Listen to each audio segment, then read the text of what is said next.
Welcome, everyone. Welcome to Dress and Drinks. I'm Leon Wiebers. I'm professor of costume design at Loyola Marymount University, and welcome to this evening's episode of D&D. Our cocktail for the evening, the Grand River, has just been posted in the chat. And while I do a little bit of housekeeping, you might want to step away and make your cocktail. So the Costume Society of America thanks you for joining us today, especially in our ongoing series, Conversations on Dress. And should you have any general questions regarding CSA's digital content, please contact conversationsondress@costumesocietyamerica.com.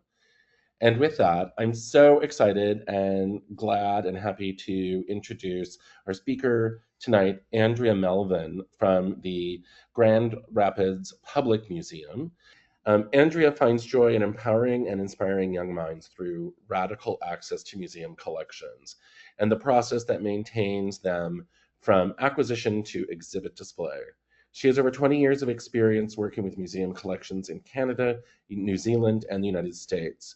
With a bachelor's degree in history and costume studies from Dalhousie University in Nova Scotia and a master's degree in public history from Western University, Ontario. She has worked in the Grand Rapids Public Museum's collection department since 2010, curating several collaborative exhibitions, Fashion in Nature, Life of the Mind, Mental Health Treatment Through 20th Century with Calvin College, and Inspired Fashion with Kendall College of Art and Design's Pamela Roland DeVos School of Fashion. Nursing, a Dynamic Profession with GVSU's Kirchhoff College of Nursing. With that, please welcome Andrea. Andrea, please join us on Dress and Drinks. And I literally just made my cocktail and I've had one sip. So maybe this is kicking off the holiday season pretty well. Definitely. Yeah, definitely kicking it off. And hey, we're all ready for a break, right? So perfect timing for this. So excellent. Welcome, welcome. Andrea, please tell us a little bit more about yourself and the collection. For sure. Well, thank you so much, Leon, for having me. And thank you, everybody, for joining. I'm so excited to be here and share what I've been working on at the Grand Rapids Public Museum. But you heard the formal biography. A couple other kind of details about me is I am a Canadian, so I was born and raised in Nova Scotia, and that's where I got my interest. I got the bug for costume studies, and we have a fantastic program in Nova Scotia at Dalhousie University called the Costume Studies program, and that just kicked me off for having a really exciting career in the field. I loved sewing as a youngster, and I also loved museums, so I sort of was able to learn how I could blend my two passions. And, I've been working in the field of dress since then, thanks to Canada has some incredible programs for interns and for students. And so the Young Canada Works program in Canada really got me ramping off my career in this field, and I'm so grateful for that. I was able to do a lot of incredible summer internships at museums in Nova Scotia, and I was even able to do their international internship program in New Zealand, where I was able to get paid, which is great, for working as an intern in a collections department, working with textiles and clothing in Puke Ariki and district libraries in New Oh, Zealand. wow. Yeah, so it was, in my early 20s, really excited to get that opportunity, and it really inspired me to just do as much as I could in this field. And fast forward to more recent years, I was able to connect with, when I returned to Canada, connect with colleagues in the field of dress.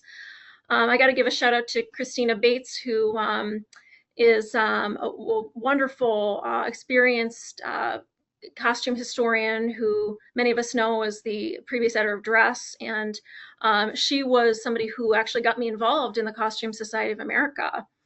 Oh, And so, yeah, she was the one who connected me. She told me all about the organization and got me involved in that back around, I was around 2009.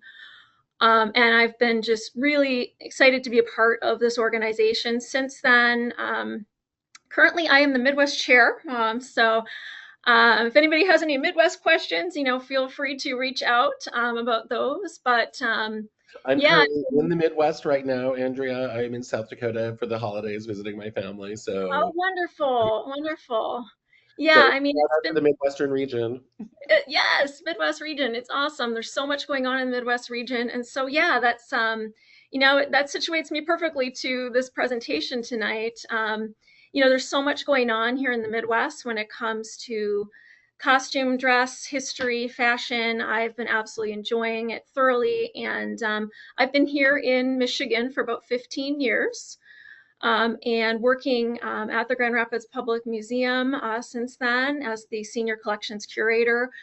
And the museum, I do a lot more than just work with the clothing collection. I do lots of varied exhibits, as you heard from my bio.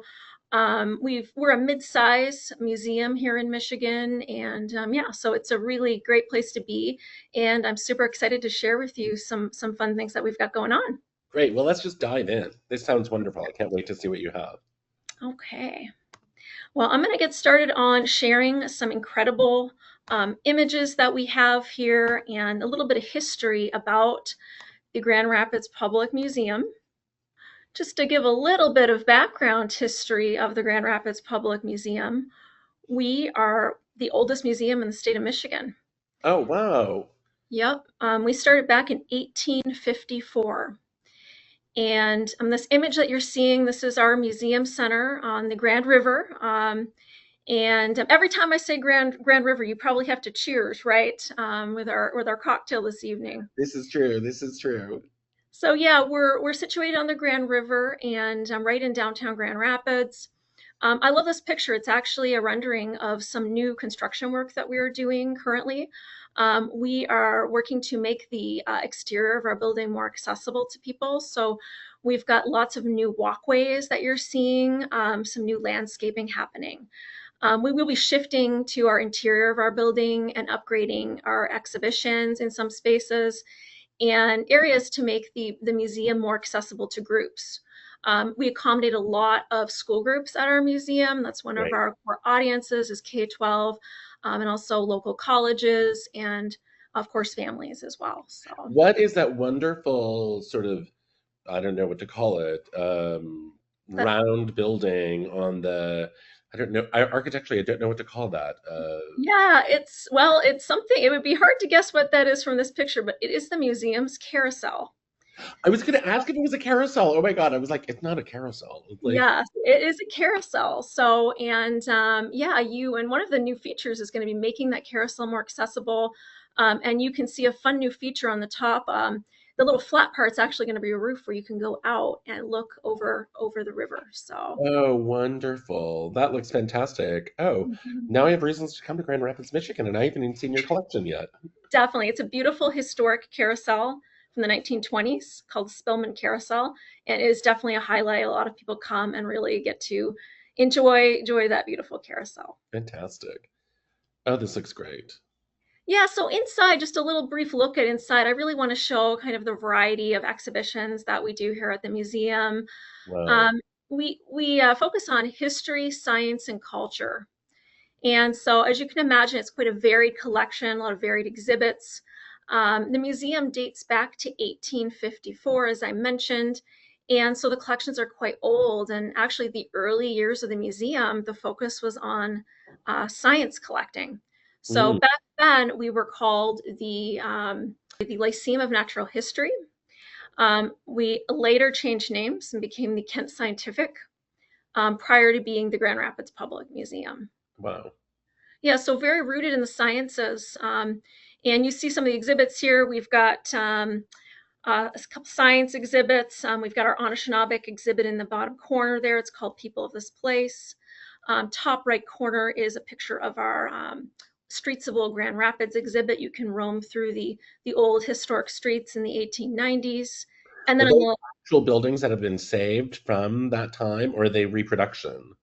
They have, although they are many parts of them are reproductions, there's a lot of components that are original to Oh, some of these fantastic. buildings, and we do try to focus on the objects within those spaces being historic objects from many of those local businesses who, yes, so they were all here in this community. Okay, and is that a unicycle in the foreground, or is that It like, is. or is that one of the bicycles that is a giant wheel and a tiny wheel? Leon, that's another reason to come here. You could get to ride that yourself as well. So So is it a unicycle or is it a bicycle? it is a one of those big wheel bicycles. Oh, yes. I've never ridden Mhm. one of those. That would be so much fun. That would be fun. And yeah, and then the bottom right corner is the kind of our main galleria. You can see there's like a large whale hanging from the ceiling and a lot of different exhibits throughout the museum. So is that actually a baleen whale? Do you get to walk through and talk about corsetry while it's hanging there? It's a fin whale, but yeah, it's still, we've got those fashion ties throughout the museum for sure. Fantastic, fantastic. So a little more about kind of the background that early collecting, was focused on the sciences. We were at one point in a historic like, mansion type building, and there was a lot of exciting things happening at that time. Um, at one point, the museum was actually in a high school stored. The collections were stored in the high school, and the Board of Education in the community was actually kind of operating the museum. And there was a group called the GR Scientific Club, and they were a group of students that actually helped also kind of administer the museum. And that's when it went from like the gentleman's parlor type sharing of collections to more of a public collection. Oh, wow. What a lovely building, though. It is a lovely building, and but we grew out of that pretty fast, as you can see from this picture here. Yeah, This there's is not so much room for a whale hanging in there, I would right, imagine. there's not too much room for the whale for sure. We had a early director, curator as well. This is him here. His name is Frank Dumond, and he was really critical in getting the museum's collection available to young people in the community. He'd had some really successful educational programs, as you can see from Well, this image. And really, I just also wanted to share some of these incredible images with the CSA members here because they're just such fascinating pictures that we have in our institutional archive. You can see we were trying to find a place for the whale, but still not a lot of space in these early buildings for storing collections. but I do love a taxidermied place, let me Yeah, just say. for sure. Like, those are great. And so, fast forward, we get to the 1930s, and this is the building Mm. that was built by architect Roger Allen for the Grand Rapids Public Museum. It was paid for by WPA funds in the Oh, wow. 30s, so federal funds during the Great Depression. And I love this picture. It really showcases the museum and what a unique design it was. It was actually nationally called the Grand Rapids design. This type of architecture for a museum. It featured a couple of windows here that are almost like storefront windows.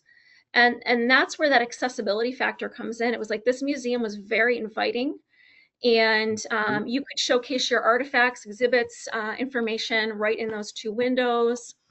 And yeah, it became a really inviting place in the community for people to gather and visit. Oh, how wonderful. What a great image Mhm, of it mhm. finished. And that picture of the young people around the like what a great resource for like children's wear too. Like so many kids in one picture. For sure. This is fantastic. This is really great. I love this picture. I know it doesn't have anything really to do with dress, but goodness, it really kind of just captures the spirit of our museum. We've got the mastodon on the left here. And at that time, this is in the early 60s, there was a visit from a circus, and they decided to invite the elephant to come and meet the mastodon. Mhm. That's amazing. That's really amazing. And then, back to kind of the core of the museum, we focus really on educational programming, and just doing a lot of just different community events and programs, and it's just a really exciting place to be. That's great. What a great picture. Oh, I love the shirt that little kid's wearing in the background. That's Yeah. cute. Oh, this is So, amazing. I love this. Oh my God, they're aprons. That's yeah, our, fantastic. this apron, I was looking at this. Doesn't this back apron kind of look like the same fabric as that dress? I don't It know. does. It I does. think she was trying to tell us something here with that, but so yeah, this look is, so where does the fashion all fit into this, very heavy science collection? And it looked to me as I was going through our records that the museum really started focusing on social history, collecting at the turn of the century, so around 1900. We started with coins. We kind of built up our interests. We started kind of going into pottery and decorative arts collecting. And then we start thinking more about textiles and quilts, and then fashion kind of comes into the mix as well. And there was a lot of community interest in that, a lot of volunteerism happening. As you can see, the women here helping to manage the fashion collection. The woman in the back, I do believe, might have been one of our early curators Mm. for the Mhm. collection as well. And I So love the little sewing basket in the middle there. Like that's so good. It's so classic. It's yeah, great. I see a few pieces that I recognize, so it's kind of I have fun. a question then. So, like, I'm gonna pose this one now. How are you? You know, every museum has a mission or mission statement around their collecting. So, because you collect such a diverse array of objects, how do you manage that? And especially when people are like, "I'm cleaning up my closet, and great grandma's wedding dress is here," which we all know is the constant question. So, how do you navigate that? Are you particularly specifically focused on Grand Rapids and Michigan, or much broader? We are quite broad, but everything does kind of go back to Michigan in some way. We've got the history, science, and cultural collections. I would say the guidance is really sort of the exhibits that help guide us in what we're collecting, or the educational programs help guide us. We have a collections plan that we've developed to help us with this challenging issue of being, so broad. But, the focus is really on collecting the stories of people in our community. And I would say broadly, West Michigan. Nice, Mhm. nice. And so, what I'm going to touch on tonight is the kind of four areas that we're working on in terms of like accessibility to the collection. So, providing the community or the broader population to access the collection in any way that they're interested in. So we're, first of all, we do exhibitions. Secondly, online website. We have a online collections database that we share. Mm. We also do tours of our archive. That's actually a big emphasis for us. Oh wow, that's amazing. And tours with the public, a lot of school groups as well. And the student style project is sort of a new project that we've been working on more recently. So I have a little bit of information I'm going to share about that as well. That fun initiative. So yeah, we'll get started on the fashion and nature exhibit. However, I'm not going to give away too much about the fashion and nature exhibit because I'd like to save some for my upcoming CSA national presentation in June. So where I'll be focusing on the fashion and nature exhibit. Fantastic.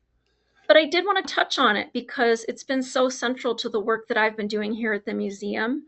This has been something that has been just a very significant, a significant kind of use of our collections, and I love that it brings together two of the big collections I've been talking about. So first of all, the science collection, and then the fashion collection. Nice. Yeah. I love the armature, the sort of quasi tree objects that are in there. Those are really great. Yeah, we have a very just such talented exhibitions department. Our museum, I don't know the final numbers here, but I think we've got certainly over 100 staff in our museum that work in various departments. And we've got an exhibition department that is actually able to build exhibits. This was a pretty significant build, so it's a multi-year exhibit. And we how we did this one to kind of get started was we reached out to community members who might have an interest in kind of collaborating on an exhibit like this to get their feedback. And so the Association for the Blind and Visually Impaired was one of the groups that we worked Oh, with. fantastic. Kendall College of Art and Design was another group. And there's many more that we reached out to get feedback and kind of, how would these community members want to see this exhibit get laid out. And so, yeah, we've got, the historic fashion as well as contemporary fashion in this exhibit. We paired the objects with the science specimens. So I worked a lot with I co-curated this exhibit with our science curator, Dr. Corey Redman. Oh my God, how fun. Yeah, and it's really about the intersection of fashion and nature. The exhibit's broken up into three sections. It starts with discovery, the second is exploitation, and the third is sustainability. Mm. And it's very hands-on and is bilingual for English and Spanish speakers. Good. This dress on the left with all the buttons on it, I absolutely love this dress. So, kind of another fun little story is that on my first day of work here at the museum, I overheard my boss talking to this young person. Her name is Justine Bryant, and he was working to acquire this dress. And I was sort of, as a new staff person, you kind of sit in your office quietly, you read the manuals. But I was like overhearing what was going on at the table, and he's taking in this dress that this teenager had, basically she had a Nordstrom Rack dress. She's got the buttons that she collected that she sewed onto this dress, and she was doing it for an upcoming dance at her high school, and she was actually inspired by an artifact that she had seen in the museum's collection. There was a coat that has a lot of buttons on it. That's one of our older. It was like a 1960s era coat that was in the collection that Oh she'd seen. wow. Yeah, and she was like really inspired by what she'd seen in the museum, and so she, made an appointment to come, and she wanted to share, and she wanted to offer this dress as a donation because it was such a strong connection with the original inspiration. And there's about 1,500 buttons on this dress. Wow. Yep, and she said that not one button fell off on the dance floor. So That's some solid hand sewing right there then. I know for sure. And so she yeah, donated this to the museum. Fast forward, it's been about 10, 15 years since we saw Justine in the archives visiting us to deliver the dress. And I was able to meet her. She came to our opening of Fashion and Nature and got to see her dress on exhibit. And it was just Fantastic. really, really cool to get to have those kinds of experiences with community members. That's really sweet. That's wonderful. Those buttons look amazing. They look Oh my goodness, she just did an amazing job. The other kind of fun thing that she said was when she tried the dress on, she actually had to put some reinforcements on it. So she had to like reinforce the straps and get a zipper that was more robust for this very heavy dress. So that's amazing. That's awesome. And tell me about this shell and the bird and the other oh my and the goodness, yeah. So the shell and the bird. So I'm a fashion person. Dabbling, I guess, in science. It's not really my strength. But these two pieces really stuck out to me and really inspired me in terms of like the selection for the garments in the exhibit. Um, so on the top is, and I'm going to pull. I've actually got a letter. I'm not going to read the whole thing, but um, this is a bird of paradise. And so we talk about in the exhibit about millinery and the use of like feathers and birds in hats and hat making. And so what I have, actually, I don't know if you can see it, but I've got my highlights on it too. But it's an original letter from 1917. And so we got a letter from the New York Zoological Society offering us some bird skins that were for educational purposes that unfortunately were confiscated at the border. And this is around 1917 at the southern border. And they were these birds were victims of what it says is the millinery trade. So this person who's writing says, I trust these will be exhibited with a label which will explain that the birds were victims of the feather millinery trade and owe their presence in your museum to the fact that their former owner sought to bring them into the United States for sale contrary to law. So I was Wow, so struck by just the story around, we have these collections and people recognize that we were going to use these collections for education on such an important topic at that time. So it's really cool. that's And amazing. then, yeah, it's really unique, and just to find that letter in the file too was just really like a whoa Yeah. moment when we were working on the exhibit. Below there is that mussel shell, and it has holes in it. So um, it was actually used for making buttons. So they would cut out these pearl buttons. We had the industry; it was quite big here in Michigan, and one of our local riverways, they had a big industry of making these buttons there. So this is from our area, and it's just kind of interesting to be able to hold up that shell to various garments in the collection that have these shell Yeah. buttons. Do you know how they cut them out? I mean, how, like, what actual tool did they use to do that? That's amazing. I am not sure of that. But I know that there was moments in history here where they had to kind of stop harvesting the mussels because they had over harvested them. And then, eventually we have plastics start coming in, and Hmm. washers and dryers start coming in, so that industry kind of stopped. But yeah, it's a really kind of interesting tie. That again, that connection between the science and the fashion collection. And then, No, yeah, that's beautiful. I mean, I have never seen, I mean, we've all seen shell buttons in different ways, mhm, but it's so great to actually see this artifact that really details that. That's amazing. mhm. And Yeah. then this little dress here is such as just a sweetheart of a dress. I've Since the day I laid eyes on it, I loved this piece. It's from the World War II era, so about 1945. And it's actually made of a map. It's a map from World War II. Oh, wow. Yeah, and so the dress was, or the map, I should say, was owned by Dr. John A. Ryan, who is a local World War II veteran. And he brought this map home, and his wife Alma made this dress for their daughter Florence June between 1945 and 1955. I mean, and along the lines of sort of akin to and a cousin to paper dresses and things of that nature that always, that happened in the 20th century. So fascinating. I've never seen a garment that is made out of a map. Mhm. Yeah, for sure. So yeah, these are featured in some of these garments are featured in our sustainability section where we talk about that upcycling, recycling of fashion that happened through history. So. Nice, awesome. Oh, how lovely. Mhm. Well, we needed some pretty dresses this evening too, and so I thought I would share, as we're kind of talking about the online collections at grpmcollections.org. I wanted to share out these incredible dresses from the 1950s. These came in from a donor named Doris Cole.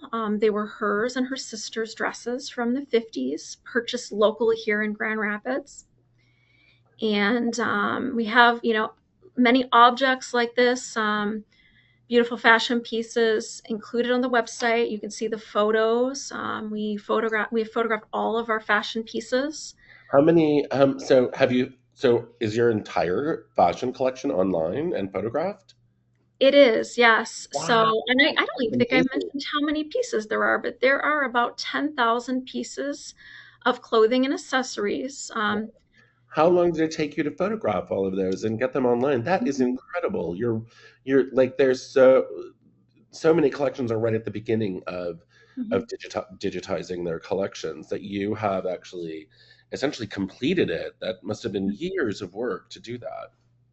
Yeah, it was multiple years. I think it might have taken us about 3 years. Wow. Yep, and it's all Ah, thanks to an IMLS grant and dedicated staff time to this project. wow, that's amazing. Yes, we had a lot of great support from actually several CSA members who helped give us advice along the way. So I'm forever grateful for that.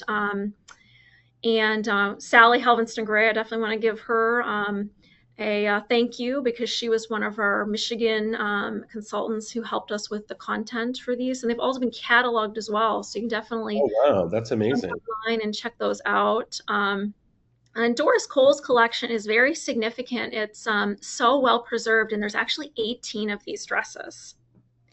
These are beautiful. The sort of, I don't know, cantaloupe colored. It's sort of pink, but not pink. Mhm. I'm not, we have five different names for what that color is going to be. Mhm. It's just lovely with the lace applique, flipped in different directions. Really beautiful. And the print of the green dress is just, I know what that is. I've touched that fabric in my life, and it's so wonderful to see it actually in this. It's really lovely. For sure. Thank you. And so, just to kind of, the power of online collections, I love it. I love being able to connect with people virtually. And this collection also connected us with an incredible designer. And it was actually at the peak of COVID. So I'm going to tell you a little story about this designer who was just an absolutely incredible person. I was so honored to get to interview him. His name is Frank Perullo. And, at the peak, the height of COVID, New York City, he's based in New York and he's probably in his apartment, and he's online. We're all online. And he is searching for some of his designs. And he commented on our website. And this is what he said. Hello, I am delighted to see one of my designs in your museum. I am Frank Perullo. I still live here in New York City, and I turn 95 tomorrow, and that was in May 10th, 2020. Thank you for including me in your collection. That is fantastic. Mhm. And so Frank, we were able to follow up with Frank. We had some good conversations with him. There is a museum blog where I've got to interview him and talk a little bit about the fashion industry. He was just such a incredible person. And sadly, Frank passed away last year. But he was a graduate of Parsons School of Design and had just this incredible career. He followed after his father, who was also in the fashion industry. And yeah, he started as a window dresser in New York and became just a very significant designer in the 50s and onward. He sold clothes through many different, especially evening clothes. That was kind of his focus. At some big name stores, Bergdorf Goodman, Saks Fifth Avenue, Lord Taylor, and leading chains around the country as well. And so that's how his dress arrived here in Grand Rapids, Michigan at one of our local department stores. Wow. I've never heard of this designer, so this is amazing. And that this is such a great story. And that dress is incredible.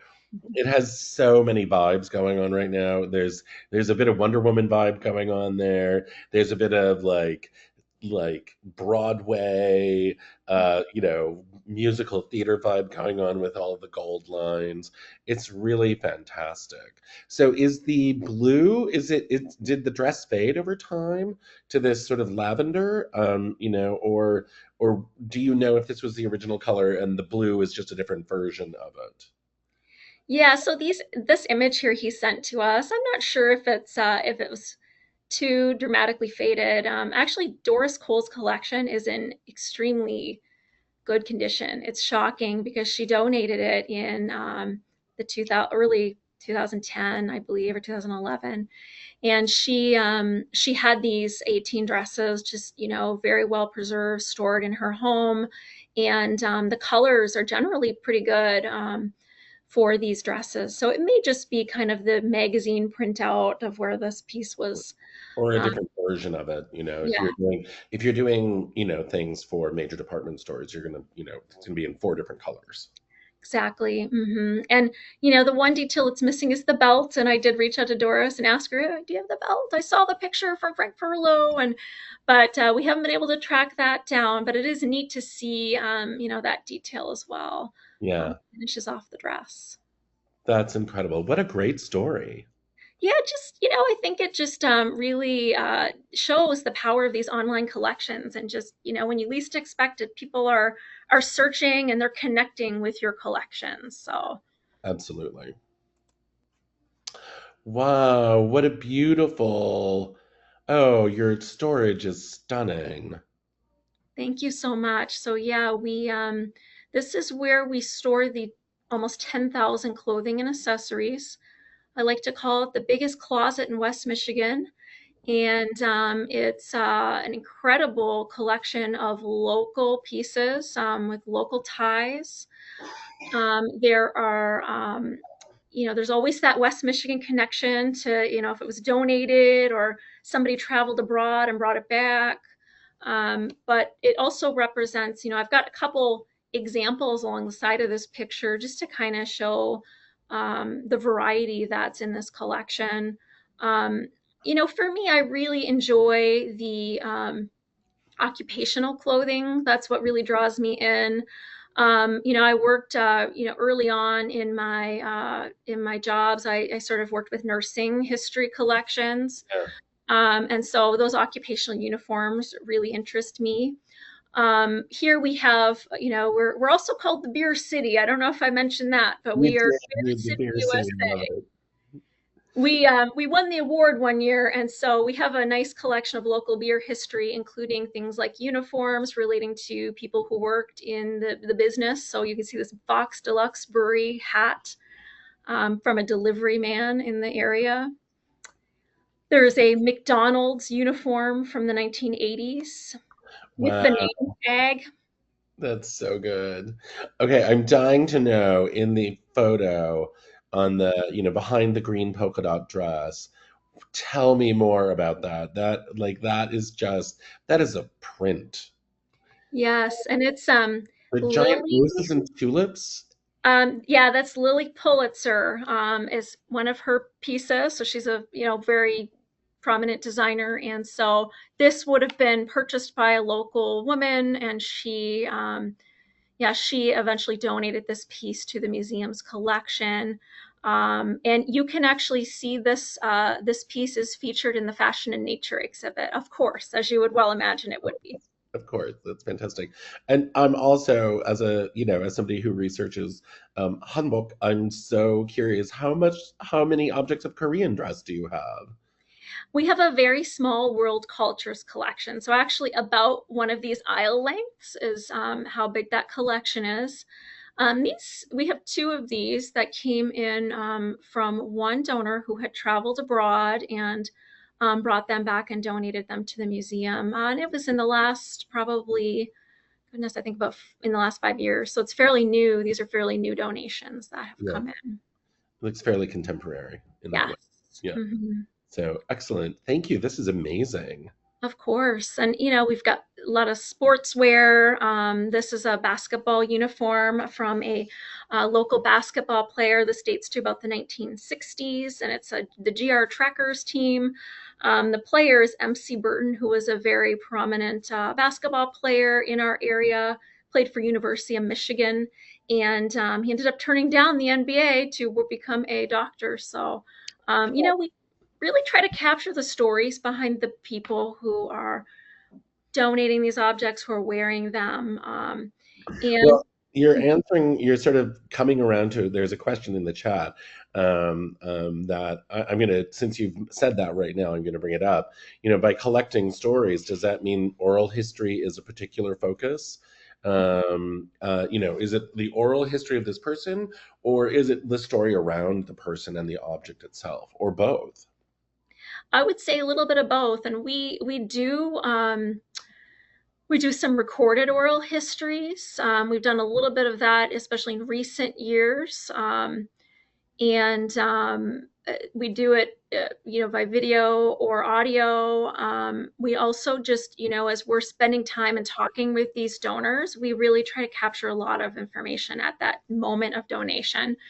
The unfortunate thing about a lot of early collections and museums is that those early years, that just wasn't the focus, and so nowadays for us, it's definitely the focus is these stories behind the pieces. And that's really how the collections at our museum are used, is celebrating those stories and information. That's nice. So, I think in the what is the machine? Is that a spinner? What is that? In the what is the piece of equipment in the corner there? Mhm. It's a knitting machine. Oh, a knitting machine. And Nice. it was used by a local company. And I kind of want to show that our dress collection isn't just about just dress garments. There's also other areas that you can do that kind of research in, and it's the machines, it's like textile production. We also have a lot of photos, which you're seeing in the bottom corner Mhm. there. But Yeah, this knitting machine is from a local company called the Globe Knitting Works, and they had big contracts during World War I and World War II. Their big thing was making undergarments for the military personnel. So, and you can see we've got a couple of these machines, and you can see another one is featured in the Fashion and Nature exhibit too. So, Oh, fantastic. mhm. One little piece I want to share from the archives, I want to hone in on this one, is one of my all-time favorites. Is everybody familiar with the movie A League of Their Own? Yes. Great movie. There's no crying in baseball. It's a 1996 film that featured Madonna and Tom Hanks. And so We had a team here called the Grand Rapids Chicks, and they were part of that league, the All American Girls Professional Baseball League. Fantastic. That is This a sweet little uniform. Oh my God, that's so cute and really wonderful. Yeah, it's a really neat piece, and to look at it up close, I've been able to study this, and actually wrote an article in Dress, one of the research articles that is in Dress, is talking about this piece, and just these women were incredible players, and how did they play in a dress like this? Um, I was going to ask if it's a dress or if it's a skirt.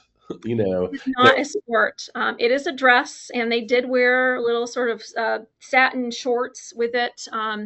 You see pictures of them, and some of them have injuries on their legs, bandages. They were really great players, and unfortunately, the dress kind of limited them. But yeah, they were always, sort of in these PR photos featured looking very poised. Their hair is done, their makeup's done, and as you know, in the movie, they went to beauty school, or sorry, charm school, I think is what they called it, and that was a real thing that they had to go through to be a part of this league. So, wow. Wow. I didn't know that. That's amazing. lastly, I would love to talk a little bit about this student style project that we've got going on at the museum. I didn't really get into this detail, but our museum is actually home to a high school and a middle school. Oh, wow. That's amazing. Yeah, so it's called the Grand Rapids Public Museum School. And that old building I showed you that was built by the Roger Allen architects? So that building is actually home to the high school now. Oh, It's wow. been converted to a high school, and its neighbors are archives here. And we work quite closely with the school as collaborators. And the school is not ours; it is part of the Grand Rapids Public School system. But we're close partners with the school, work with the teachers, work with the students, and we also really involve them in the process of the museum work that we do. That's And fantastic. yeah, it's just been such a fun experience. And one of the areas I noticed was really kind of a strength of ours is actually our teen fashions. I mentioned the Justine Bryant and her button dress, and Doris Cole's dresses. Those are all teenage fashions, and but how could we get that brought up to the present day? So thankfully, these students have kind of helped with that process. So each year now, so this has been going on, we're fourth year of this project coming up. We have done some incredible collecting with the students. They get to pick. They're the curators. They get to learn about that process, and they get to pick two ensembles each year. And so you can see in these pictures some of the examples of what they've selected. Yes, I did have to catalog the Crocs that are shown here. And what are the little things that are put on them? I forget what they're called. Gibbets. Just because I have a full throttle bias against Crocs. So Yeah, so they just do a great job, and it's been really insightful for me to learn about like what students are into today. And thrifting has been a really important part of these students of picking out their garments. They're very excited about that, so some of these pieces are thrifted. They also are very locally focused. So we do have some pieces that have some local connections. For instance, that GR one in the bottom left corner with the green t-shirt. That's the Grand Rapids Girls Rock t-shirt, and that's a local like club that girls can kind of gather and learn to play music together. that's fantastic. And then their local sports, of course, that's a huge part of teen fashion is the supporting your local school team. And then, of course, the sneakers. Lots of collecting of contemporary sneakers happening as well. So, Well, what's also kind of fabulous about this is nobody thinks that their clothes right now, or let me rephrase it. Rarely do people think that the clothes that they are wearing are actual historic objects. And so that you are actually encouraging them in thinking in that way and planting those seeds and then gathering those objects. And that's amazing because this now becomes a legacy that they leave in the museum. mhm. For sure. Yeah. And I'm just so excited to see this like fast forward 10 years down the road. Looking back on this, how we're going to get to see this exhibit that's going to probably happen out of this, and these students getting to be a part of that process is just really exciting for me. So, And in 30 years, they're going to be like, oh my God, I can't believe we wore that. yes, for sure, for sure. As we all look back on ourselves, you're like, why did I think that was interesting?